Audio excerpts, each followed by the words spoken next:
प्रणाम आप सबको। एक नौ पर्व की नया साल आ रहा है। 30 मार्च हमारा ख़त्म हो रहा है। टैक्स पेमेंट वालों की एक चिंता बढ़ गई है। इसलिए आज मैंने बहुत सारी चीज़ टैक्स के विषय में क्या क्या समस्या आती हैं ये आपको बताने की कोशिश करूँगी समझाने की कि हमें क्या करना चाहिए क्या नहीं करना चाहिए। जैसा कि आपने देखा होगा, कल्याण का योजनाएं दो तरह की होती है। एक कल्याणकारी योजनाएं होती है, दूसरी मुफ्तखोर योजनाएं होती हैं। और ये डेमोक्रेसी का बड़ा दुर्भाग्य है कि कल्याणकारी योजना तो एक तरफ रह गई है, मुफ्तखोरी बहुत तेज़ी से चल रही है।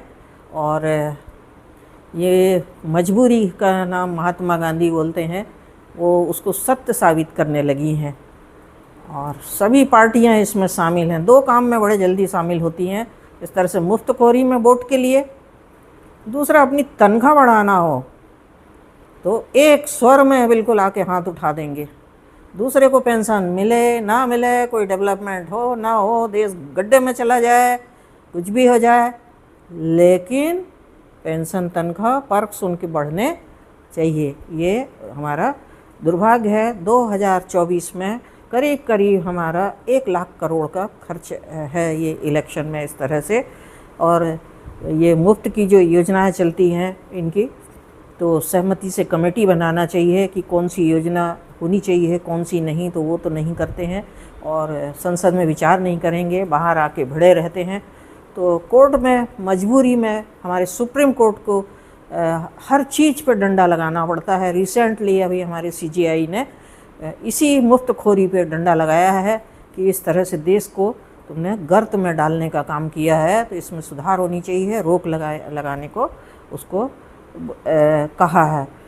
खड़गे जी ने भी कहा था, कर्नाटक सरकार को कहा था कि अभी की वादे वही करो जो पूरा कर सकते हैं। ये लोग वादे तो करते हैं और भोला वाला जो वोटर होता है वो ये दूंगा वो दूंगा ये करूँगा, और उसके बाद इलेक्शन के बाद वो भूल जाते हैं, क्योंकि उन्हें 5 ईयर्स का में मज़ा मारना है। तो ये खड़गे जी का भी एक, चूँकि जिम्मेदार वो हैं, सांसद हैं, तो उनने एक अच्छी बात कही और अपनी सरकार को फटकार लगाया। ये उनका साहसिक कदम कहा जाएगा। और महाराष्ट्र सरकार ने भी देखा है, कर्ज है 9 लाख करोड़ का कर्ज है महाराष्ट्र सरकार के ऊपर। और फिर भी अभी इलेक्शन में देखोगे कि 3 महीने का एडवांस दिया गया है। और ये अभी जो है स्टालिन ने भी 3 महीने का एडवांस दिया है और बाकायदा सुबह बोलते हैं 5-5 हज़ार रुपये दिया बहनों को कि बहनों अभी आचार संहिता लग जाएगी, मैं नहीं दे पाऊँगा, इसलिए मैं अभी दे रहा हूँ। और वो 5-5 हज़ार एडवांस में उनने पैसे देने का उनको इस तरह से निर्णय लिया। तो ये पैसा कहाँ से आता है? क्या स्टालिन के पास पैसा रखा है? नो। वो जो आप टैक्स पेयर जो पैसा देता है, जो कलेक्ट होता है, जो आप नौकरी करते हैं उसमें जो अपनी तनख्वाह में से देते हैं, एक लिमिट के बाद ज़्यादा हो जाने से। बिजनेसमैन होता है वो भी, जो बिजनेस में से प्रॉफिट कमाता है, इनकम टैक्स की रिटर्न भरता है, जैसे ये सब दिख रहे होंगे आपको, तब वो इस तरह से देता है। तो वो वही पैसा होता है, उसको ये बोलते हैं हमारा पैसा है। आप बड़े शान से आपने एक शब्द सुना होगा, लोग कहते हैं, अब किसी उससे पूछो, वोटर से पूछो कि तुम्हें पैसा मिला, किसने दिया? कमलनाथ ने दिया, स्टालिन ने दिया, मायावती ने दी। बड़े शान से बोलते हैं जैसे इनने अपने घर से खजाना लाके आपको पैसा दिया होगा, इन लोगों को दिया होगा। और ये भोली भाली जनता इनसे बेवकूफ़ बन जाती है। अब इसका देखें आप तो वर्ल्ड बैंक 19 अगस्त को सुनवाई अभी आगे होने वाली है मुफ्तखोरी पे। और अश्विनी उपाध्याय जो हैं सुप्रीम कोर्ट के लॉयर, उनने वो लगाया है, PIL लगाया है, क्योंकि ये इसलिए वर्ल्ड बैंक ने भी वार्न किया है कि यदि इस तरह से हमारा देश फ्री भी और लोन पे चलता रहेगा तो ना हमें अमेरिका लोन देगा वर्ल्ड बैंक से, IMF से, वर्ल्ड बैंक से, न जापान देगा, कोई भी कंट्री हमको लोन नहीं देगी। और सेंट्रल गवर्नमेंट भी तभी लोन देगी स्टेट गवर्नमेंट को जब वो अपना बजट को बैलेंस रखते हैं। उनको डेवलपमेंट के लिए जो पैसा दिया जाता है उसको वो फ्री भी बांट के ख़त्म कर देते हैं, और उसके बाद रोड, बिजली, पानी उससे आपको महरूम कर देते हैं और आप उसको समझ नहीं पाते हैं। आप तो खुश हो गए कि उसने हमको 1,000 रुपये दिया, अभी 1,500 रुपये दिए। ममता बनर्जी ने 9,000 रुपये ये इनको दिया है मस्जिद में, और इनको वो करने वालों को पैसा दिया है। और भी तरह के उसने बांटे हैं। 1,500 रुपये बेरोजगार को दूंगी बोलती हैं। कहाँ से पैसा आता है? त्राहिमाम मचा हुआ है वहाँ पे, गरीबी है, रोजगार नहीं है, और पैसे वो बांट रहे हैं। महिलाओं को दूंगी, बेरोजगारी भत्ता दूंगी ये कहती हैं। कहाँ से आएगा ये पैसा?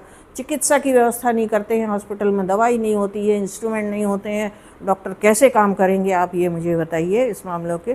तो ये इस तरह से करप्शन करते हैं, खाते पीते हैं। और ये मैंने अभी बताया कि स्टालिन ने भी, जैसे मैंने बताया कि 500 रुपये उनने दिया है। और लगभग 1.31 करोड़ महिलाओं को फ्री भी बांट दिया है अभी तक स्टालिन ने भी। तो ये सोचने वाली बात है। अब इससे क्या इम्पैक्ट होता है मैं आपको बताती हूँ। चुनाव में बॉन्ड वगैरह में पारदर्शिता नहीं होती। ये लोग बॉन्ड इशू कर लेते हैं, जैसे हम कहीं से कर्जा ले आएँ और खुश होकर खा पी के घूमते रहें, ऐसे भी ये लोग बॉन्ड करके, बॉन्ड बेच के, कागज़ बेच के दिखा के कि मैं वापस कर दूंगा प्रॉमिस करके पैसे ले आते हैं, और सत्ता में आने पे भरपाई करने की कोशिश करते हैं। जब ये करप्ट आदमी, जिसने 5 करोड़ 10 करोड़ रुपये एक विधायक ने यदि या सांसद ने खर्च किया है इलेक्शन में, तो निश्चित वो आपसे ही, आपके एरिया से ही, या सरकारी योजनाओं से कमीशन कट लेके ही उसकी भरपाई करता है। जहाँ भी इनको गला दबाने का मौका मिलता है ये छोड़ते नहीं हैं। नेता अफसर सब शामिल हो जाते हैं एक स्वर में, और 5 साल गवर्नमेंट चलती है और आप लुटते पिटते रहते हैं। घूसखोरी का धन, उपहार और शराब, इस तरह से ये इनका चुनाव को कमज़ोर करती हैं। चुनाव को इनसे दारू पी के भी दे देंगे, पैसा दे देंगे, नगद पैसा दे देते हैं, कपड़े लत्ते छतरी पैसा बांट देते हैं गरीबों को। गरीब आदमी इसी 1,500 रुपये में खुश हो जाता है। अवैध प्रचार भी होता है, लॉबिस्ट हो जाते हैं। जिन लोगों की कोई योग्यता नहीं है वो कैंडिडेट भी खड़ा हो जाता है, और उसके प्रचार करने वाले 100 आदमी यदि भीड़ आ गई है तो आप सोचते हो वाह वाह ये अच्छा आदमी है, आप वोट दे देते हैं। दूसरा, एक साथ नहीं होने से भी हमारे यहाँ चुनाव में ये करप्शन ज़्यादा हो रहा है। एक साथ यदि चुनाव हो तो गवर्नमेंट एक एक पैकेट में ये लगा के चुनाव करा सकती है बराबर, और फोर्स को मोबिलाइज करना, अफसरों को मोबिलाइज करने का खर्चा कम आएगा, और देश इस तरह से बचेगा।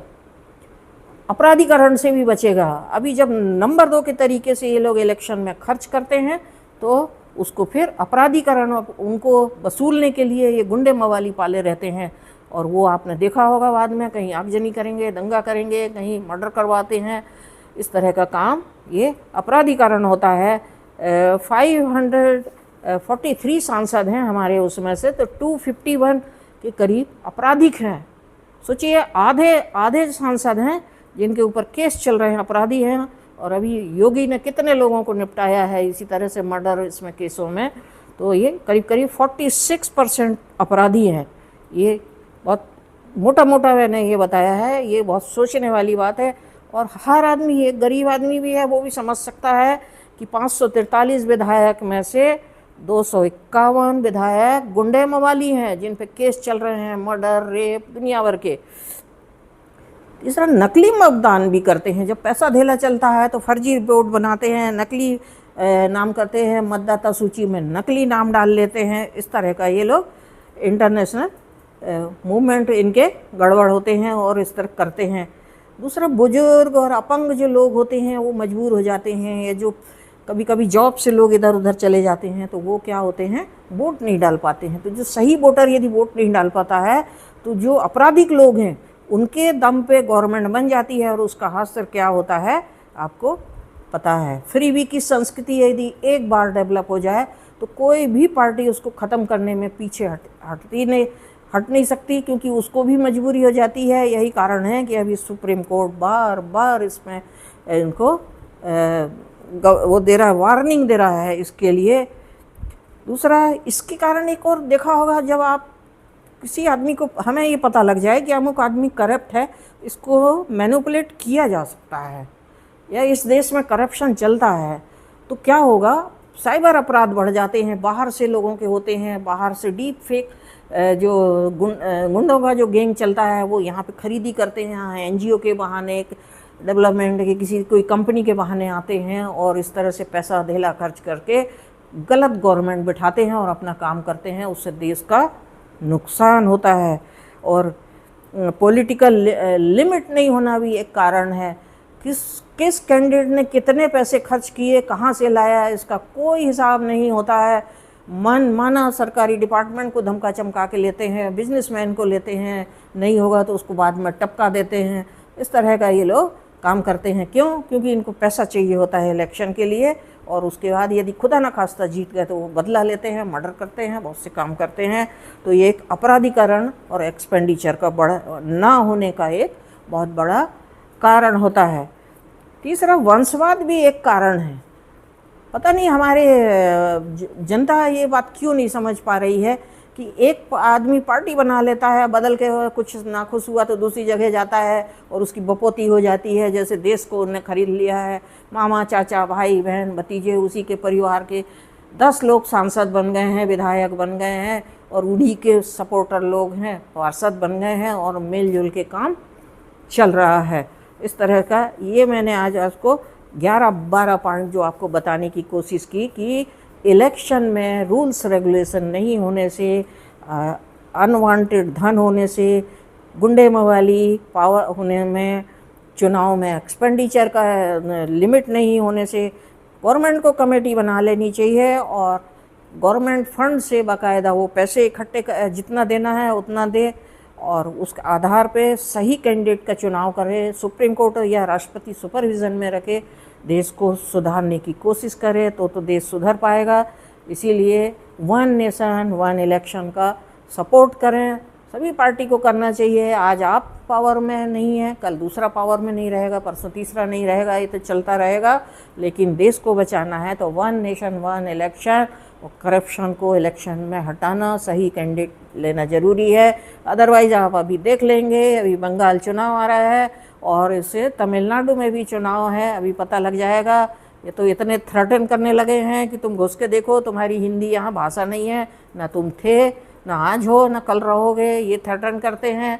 मराठी मानुस नहीं हो तो तुमको दुकानें जलाते हैं, मारते हैं, वहाँ पे भी अत्याचार करते हैं। मराठी नहीं आई तो थप्पड़ मारेंगे ऑफिस में घुस के। इन छोट भैयों की, छोटी छोटी पार्टियों की ये हिम्मत होती है।